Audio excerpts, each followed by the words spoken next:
എസ്രായുടെ പുസ്തകത്തിൽ നിന്നുള്ള വായന. അധ്യായം 6. ദാരിയൂസ് രാജാവിൻ്റെ കൽപ്പനയനുസരിച്ച് ബാബിലോണിൽ സൂക്ഷിച്ചിരുന്ന രേഖകൾ പരിശോധിച്ചു.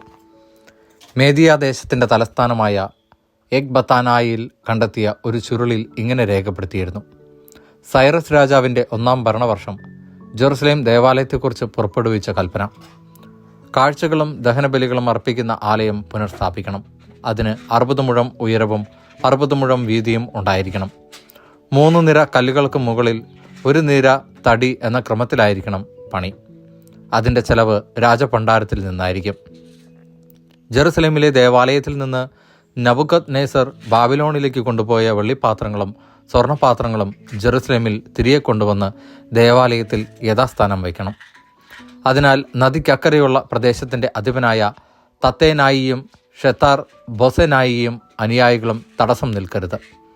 ദേവാലയത്തിൻ്റെ പണി നടക്കട്ടെ. യഹൂദന്മാരുടെ ദേശാധിപതിയും ശ്രേഷ്ഠന്മാരും കൂടെ ദേവാലയം യഥാസ്ഥാനം പണിയട്ടെ. ദേവാലയ പുനർനിർമ്മാണത്തിന് യൂദാ ശ്രേഷ്ഠന്മാർക്ക് നിങ്ങൾ എന്തു ചെയ്തു കൊടുക്കണമെന്ന് ഞാൻ കൽപ്പന നൽകുന്നു.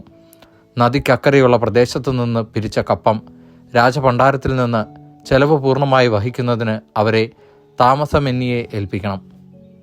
അവർക്കാവശ്യമുള്ളതെല്ലാം സ്വർഗസ്ഥനായ ദൈവത്തിന് ദഹനബലി അർപ്പിക്കാൻ കാളക്കിടാവ്, മുട്ടാട്, ചെമ്മരിയാട് എന്നിവയും ജെറുസലേമിലെ പുരോഹിതന്മാർക്ക് ആവശ്യമായ ഗോതമ്പ്, ഉപ്പ്, വീഞ്ഞ്, എണ്ണ എന്നിവയും അനുദിനം മുടക്കം കൂടാതെ കൊടുക്കണം. അങ്ങനെ അവർ സ്വർഗസ്ഥനായ ദൈവത്തിന് പ്രസാദകരമായ ബലികൾ അർപ്പിക്കുകയും രാജാവിനും പുത്രന്മാർക്കും വേണ്ടി പ്രാർത്ഥിക്കുകയും ചെയ്യട്ടെ. ഈ കൽപ്പന ലംഘിക്കുന്നവൻ്റെ വീടിൻ്റെ തുലാം വലിച്ചെടുത്ത് അവനെ അതിൽ കോർക്കണം. അവൻ്റെ ഭവനം കൂപ്പക്കൂന ആക്കുകയും വേണം എന്ന് ഞാൻ കൽപ്പിക്കുന്നു. ഈ കൽപ്പന ലംഘിക്കുകയോ ജെറുസലേമിലെ ദേവാലയം നശിപ്പിക്കാൻ ശ്രമിക്കുകയോ ചെയ്യുന്ന രാജാക്കന്മാരെയും ജനങ്ങളെയും തൻ്റെ നാമം അവിടെ സ്ഥാപിച്ച ദൈവം നശിപ്പിക്കട്ടെ. ഞാൻ ദാരിയൂസ് പുറപ്പെടുവിക്കുന്ന കൽപ്പന. ഇത് ശ്രദ്ധാപൂർവം നിറവേറ്റണം. ദേവാലയ പ്രതിഷ്ഠ. ദാരിയൂസ് രാജാവിൻ്റെ കൽപ്പന നദിക്കക്കരെയുള്ള ദേശത്തിൻ്റെ അധിപതികളായ തത്തേനായിയും ഷെത്താർ ബൊസെനായിയും അനുചരന്മാരും സുഹൃത്തുക്കളും ശുഷ്കാന്തിയോടെ അനുവർത്തിച്ചു. പ്രവാചകന്മാരായ ഹഗ്ഗായി, ഇദ്ദോയുടെ മകൻ സഖറിയ എന്നിവർ ആഹ്വാനം ചെയ്തതനുസരിച്ച് യൂദാശ്രേഷ്ഠന്മാർ പണി ത്വരിതപ്പെടുത്തി.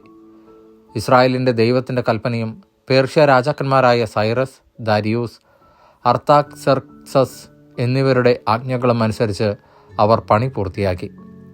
ദാരിയൂസ് രാജാവിൻ്റെ 6-ാം ഭരണവർഷം ആദാർ മാസം 3-ാം ദിവസം ആലയം പൂർത്തിയായി. പുരോഹിതന്മാരും ലേവ്യരും മടങ്ങിയെത്തിയ മറ്റു പ്രവാസികളും ഉൾപ്പെട്ട ഇസ്രായേൽ ജനം അത്യാഹ്ലാദപൂർവം ദേവാലയത്തിൻ്റെ പ്രതിഷ്ഠാകർമ്മം ആഘോഷിച്ചു. ദേവാലയ പ്രതിഷ്ഠയ്ക്ക് അവർ 100 കാളകളെയും 200 മുട്ടാടുകളെയും 400 ചെമ്മരിയാടുകളെയും ബലിയർപ്പിച്ചു. ഇസ്രായേൽ ജനത്തിനു വേണ്ടി ഗോത്രങ്ങളുടെ എണ്ണമനുസരിച്ച് 12 മുട്ടാടുകളെ പാപപരിഹാര ബലിയായും അർപ്പിച്ചു. മോശയുടെ ഗ്രന്ഥത്തിൽ എഴുതിയിരിക്കുന്നതനുസരിച്ച് ജെറുസലേമിൽ ദൈവശുശ്രൂഷ ചെയ്യാൻ പുരോഹിതന്മാരെ ഗണമനുസരിച്ചും ലേവ്യരെ തവണയനുസരിച്ചും നിയമിച്ചു. പെസഹ ആചരണം. തിരിച്ചെത്തിയ പ്രവാസികൾ 1-ാം മാസം 14-ാം ദിവസം പെസഹ ആചരിച്ചു. പുരോഹിതന്മാരും ലേവ്യരും ഒരുമിച്ച് തങ്ങളെ തന്നെ ശുദ്ധീകരിച്ചു.